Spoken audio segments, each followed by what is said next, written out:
introduce a gentleman who first got involved with the Society nearly 50 years ago when he ran out of film while photographing an air show. The gentleman beside him who gave him that film was none other than Eddie Franklin. And so a love of the UAS was born, and nobody could be more proud tonight of the Society's volunteers than its chairman, Ray Burrows.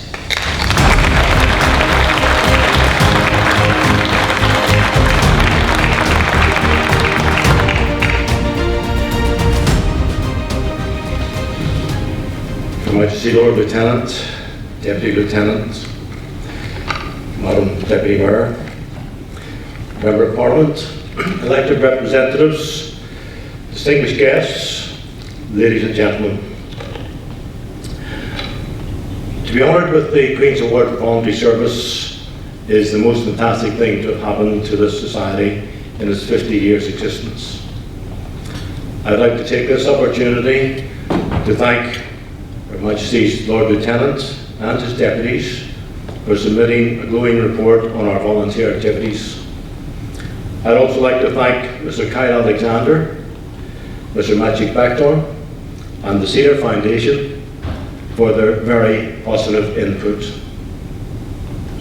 There's no higher honour which a voluntary group can receive, and it is not given just because you feel you deserve it.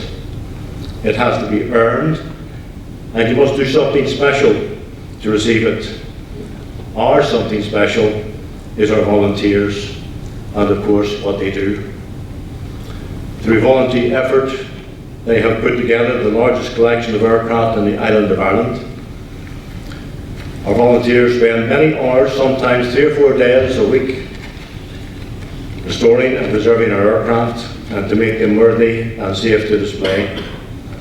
Some spend hours giving guided tours to all kinds of groups, from P5, P6, primary school children, to much older kids of the University of the Third Age. They really do enjoy it, and they have a passion shared by those who work on the aircraft themselves. Let me take a moment to mention just a few of the things that we have done. In 2010, we were the first voluntary group to dismantle a Canberra PR9, built by Shorts. 2014, we were the first voluntary group to dismantle an F4 Phantom. We are the only voluntary group in the United Kingdom that regularly take out complete aircraft to shows and exhibitions. There is no one that comes close to us. We produce a 32-page full-colour magazine, not biannually, not quarterly, but monthly, and we are the envy of aviation groups throughout Europe. Volunteers come in all shapes and sizes, and volunteering with the UAS takes many forms. There's a young man here tonight who woke up one morning, didn't know who he was or where he was, and he ended up working with the Cedar Foundation. We were very pleased to bring that young man on board and get him back into working ethos. It was a lot of hard work, both for him and for us, but I'm very pleased to say that that young man now today is one of our leading tour guides. When he came to us, he would not have spoken to anyone. We take on young adults with learning difficulties, and we get them into a working environment where they share their worries and their thoughts with the workers that they're working with. We have established links with the Polish community, and we're very proud and pleased to have that link. This year in particular, we have worked alongside the Royal Air Force. It is their 100th centenary year, and we have worked very closely with them to provide lots of exhibits and lots of background information. To be perfectly honest, none of us ever thought about recognition when we started doing what we did, and we certainly did not think about the Queen's Award for Voluntary Service. It was only when one of our trustees picked up the leaflet and we read it, we thought, wow, we might in fact be worthy of this award. And that's when we decided to go for it. When I stand back and look at what we have achieved on a voluntary basis, personally speaking, I am totally blown away. From that day when I met Eddie Franklin to now, Eddie visited the hangar a few years back, and when he walked through the door, he broke down in tears because he could not believe what we had achieved. The UAS volunteers are beyond doubt some of the best in the UK, and in fact, Her Majesty has seen fit to bestow on us this award tonight. I have only one regret, and that is that over the last 50 years, particularly the last 30 years, since we lifted the Wildcat out of Port Murlock, we have had some tremendous volunteers who sadly are not with us and cannot be here tonight. Congratulations to each and every one of you tonight. I am the proudest man in the world as I stand here. Thank you.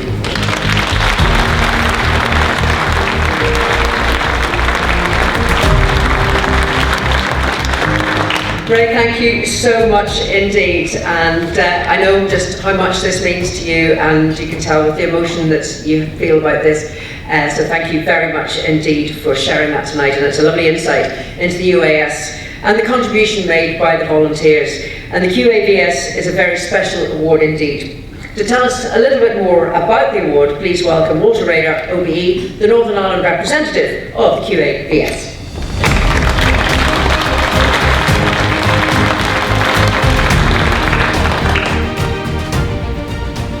Lord Lieutenant, Deputy Lieutenant, Deputy Mayor, Member of Parliament, elected representatives, distinguished guests, ladies and gentlemen, and I think we could allow ourselves this evening on volunteers of UAS. Give yourselves a round of applause.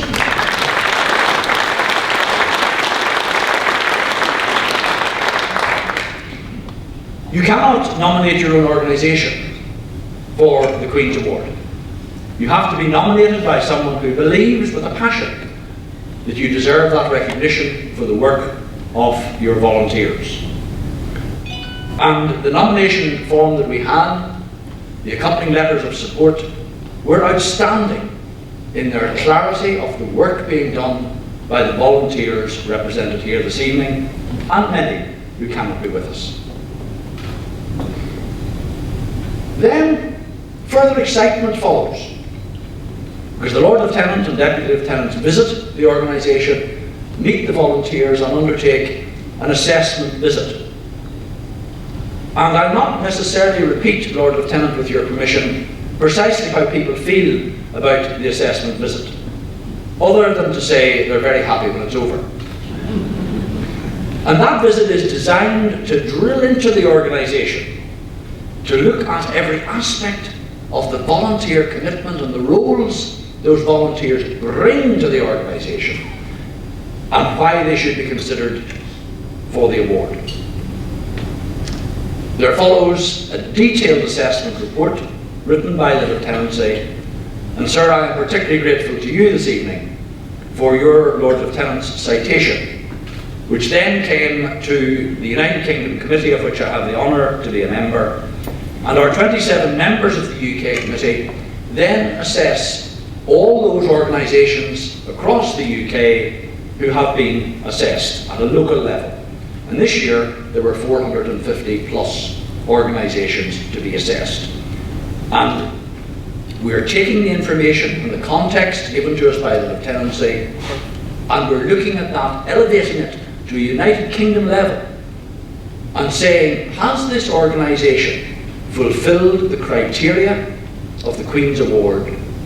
One of which is that we're looking for organisations that are doing something above and beyond that which you might see or expect to see in a similar organisation.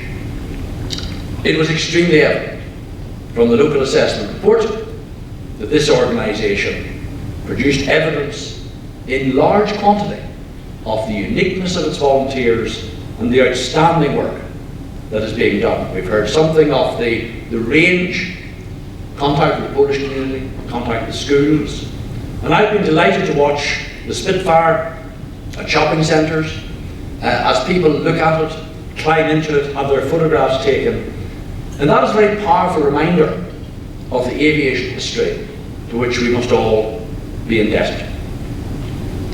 I'm delighted to say that I tried a little experiment, I must admit, because I couldn't remember whether the Queen's Award in its 16 years or 2,000 plus organisations granted the award had had any previous aviation organisations.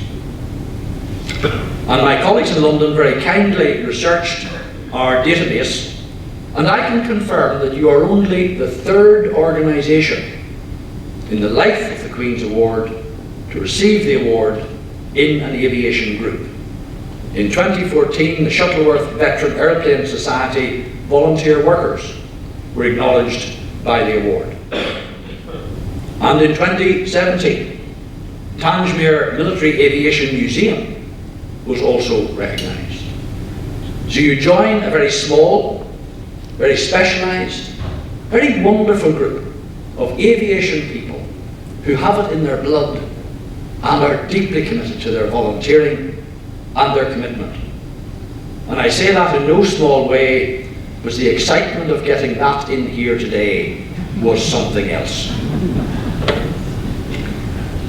It is wonderful that so many people give their time voluntarily, and you simply cannot fail to be impressed when you visit the hangars about the extent and the scope of the aircraft, the museum exhibition, and the passion and the dedication and the commitment of everyone associated with the organisations.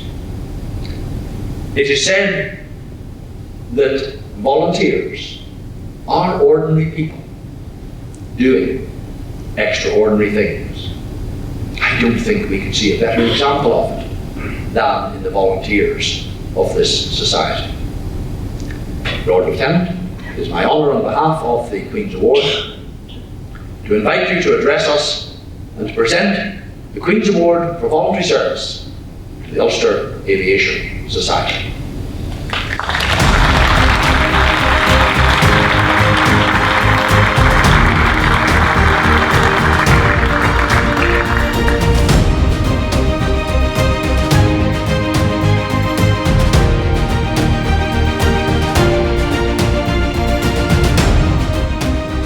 Good evening, Madam Deputy Mayor, Mr. Chairman, Member of Parliament, ladies and gentlemen. It's such an honour for me to be here today to present the Queen's Award for Voluntary Service to you.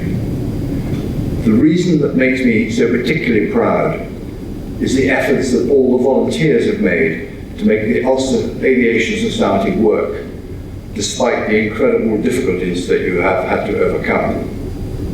There could be very few societies that have a high security fence around them, and the public have to gain permission to gain entrance. I must profess to a personal interest in vintage aircraft, with a slight difference. I must have taken off literally hundreds and hundreds of times, but hardly ever experienced a landing. When I was a young man, I was fascinated with small airplanes. When I later joined the army, I got involved in free-fall parachuting and was lucky to fly in lots of different airplanes. I jumped out of Scout helicopters, Tiger Moths, Thruxton Jackaroos, but mostly de Havilland Rapides. Most of you may not have heard of that. It's a twin-engined biplane. And in fact, when I was stationed in Germany, we had a Rapide, but no registered mechanic to look after it. Fortunately, there was a friendly, certified person in England who signed the papers, and I did the work. I'm not sure that would be allowed today. I must say I love the mechanics of those early machines, and I just adored the noise they made. We had a fabulous German World War II pilot who flew it for us. He didn't speak much English, but it didn't really matter because there was no radio anyway. All the signals were done by hand signals on the ground, by folding across and opening across, etc. The Queen's Award for Voluntary Service is a very worthwhile scheme. My team and I were lucky to visit quite a large number of organisations each year, and we have had a moderate success record. Last year, that was 2016, we only got 1 out of 5. But this year we did better. In 2017, we got 3 out of 6.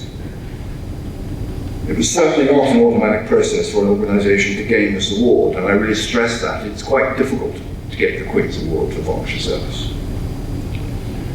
The process of assessment, as Walter explained, is two parts. Firstly, we meet up at the local lieutenancy, and we visit and we talk to the people. And then we write quite a complicated form, apart from the citation which Walter talked about. The form asks a lot of questions, and we try to fill it in as accurately as possible.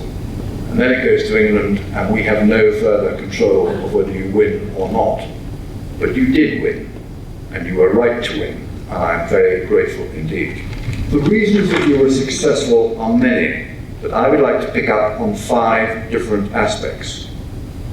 Firstly, as I referred to before, the unique special circumstances that you were operating under.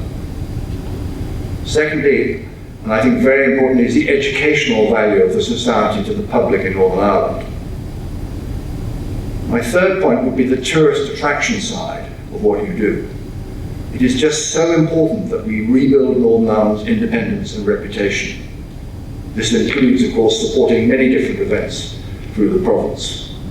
But you are one of the things that people come to see, and I think in future years it'll be an even more important item.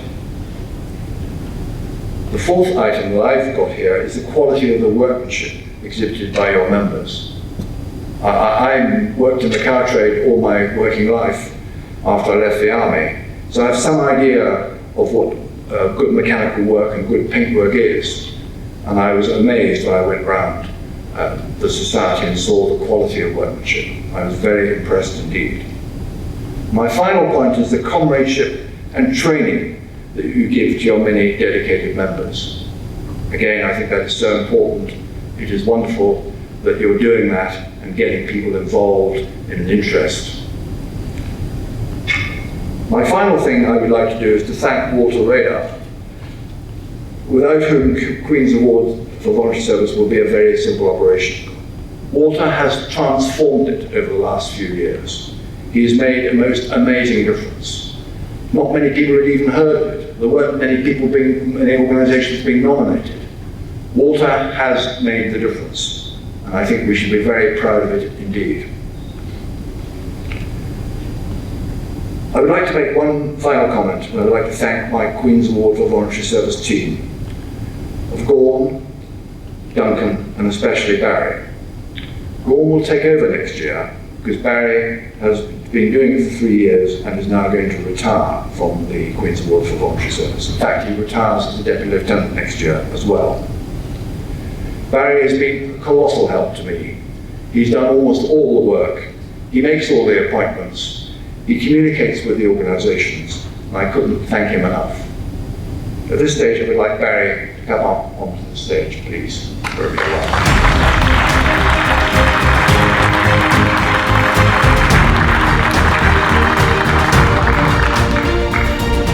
Haven't escaped, go on, James. Barry, thank you very much, and publicly thank you for the work you've done. It's been a real pleasure. I'd just like to say that it is particularly appropriate that I'm receiving this award here tonight. You said about your founder when he went through the door and we burst into tears. When we went through the door into the hangar, it was so impressive, and I'm honoured that I'm getting something that I wasn't expecting and to be associated with your society. And thank you very much, sir. Lord Lieutenant, we couldn't think of a better tribute to Barry than a miniature version of the crystal on display here. Barry, on behalf of Queen's Award, my sincere congratulations and thanks.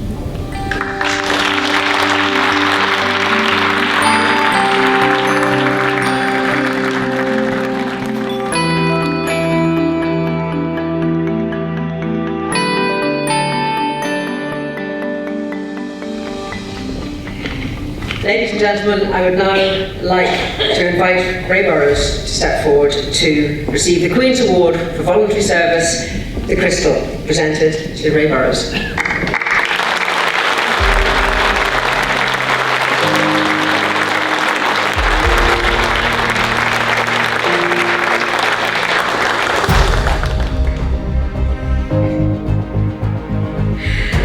The Queen's Award citation will be received by the past chairman of the Ulster Aviation Society, Ernie Cromie.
Lord Lieutenant, Deputy Lieutenant, Deputy Mayor, Member of Parliament, elected representatives, distinguished guests, ladies and gentlemen.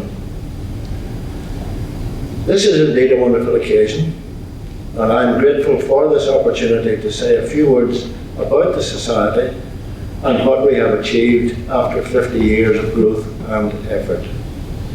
And here, with your leave, I'm going to briefly depart from my prepared script, simply to thank you, Walter, for revealing the statistics that you did, to realise that we are in the company of the organisations that you mentioned, the Shuttleworth Trust and Tangmere Museum, is an accolade of the highest order, and I'm sure all the members of the Society present here tonight will agree with me in that.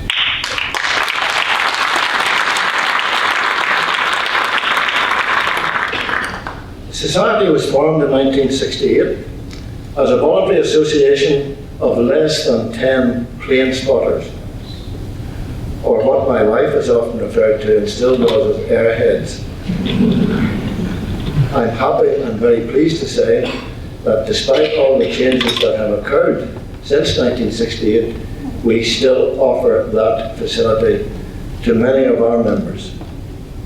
In 1997, however, we reconstituted ourselves as a charity for public benefit. And that is defined by three objects. One, to advance the history of aviation and aviation-related matters. Two, to establish and maintain an aeronautical museum.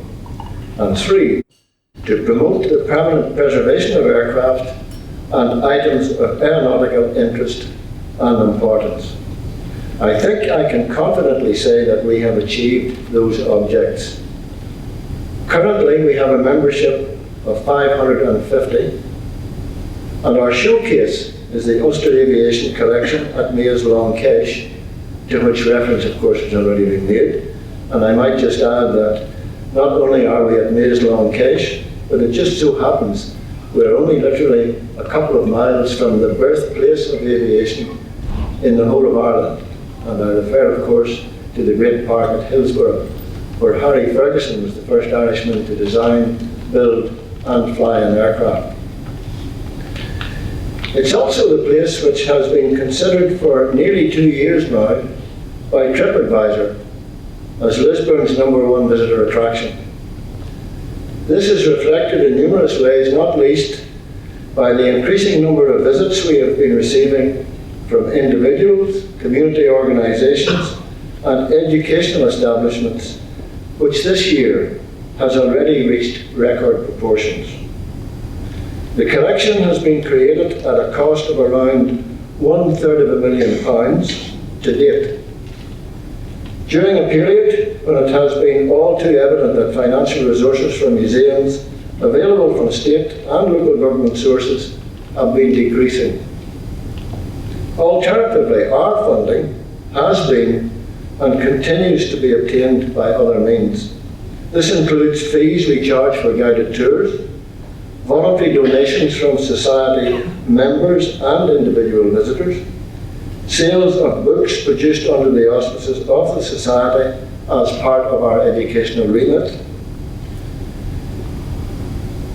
and most importantly, income generated as a result of the Society taking aircraft out to public events and aviation displays and that kind of thing. A substantial grant from the Heritage Lottery Fund to help us acquire one of our aircraft, the Canberra PR9, was also successfully applied for. And what exactly is the Ulster Aviation Collection, which is how we like to refer to it?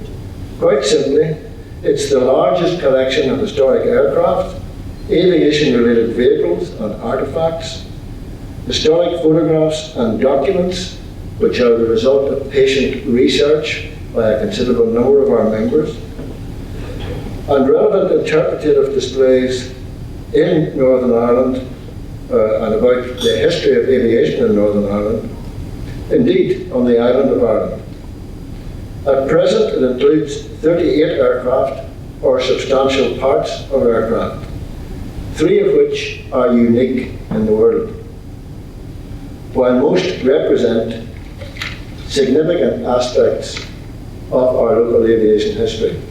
A history which I would stress bears very favourable comparison with other regions of the United Kingdom and is far from being appreciated by the general public to the extent it deserves.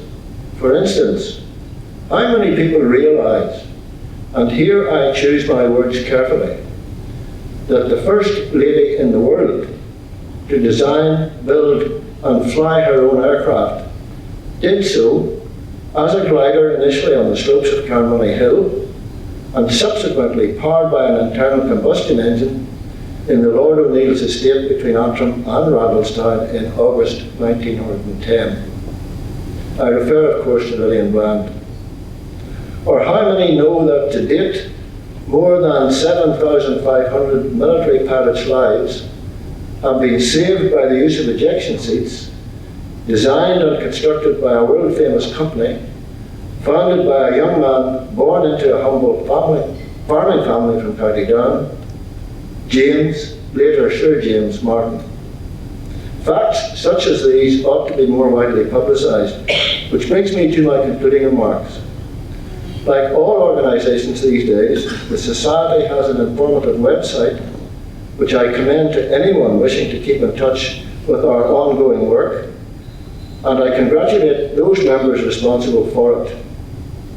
As a result, we are receiving more and more attention from TV media companies, and look out for the latest example of that on Monday evening next at 8 p.m. on BBC Two. I'll say no more about that just now.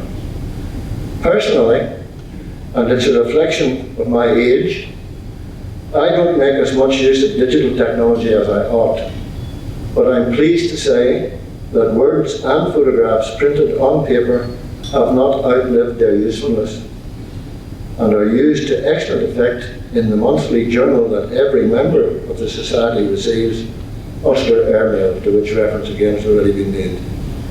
It makes excellent bedtime reading, and there's no blue light from it. And now, may I invite you to stand for a short period of reflection.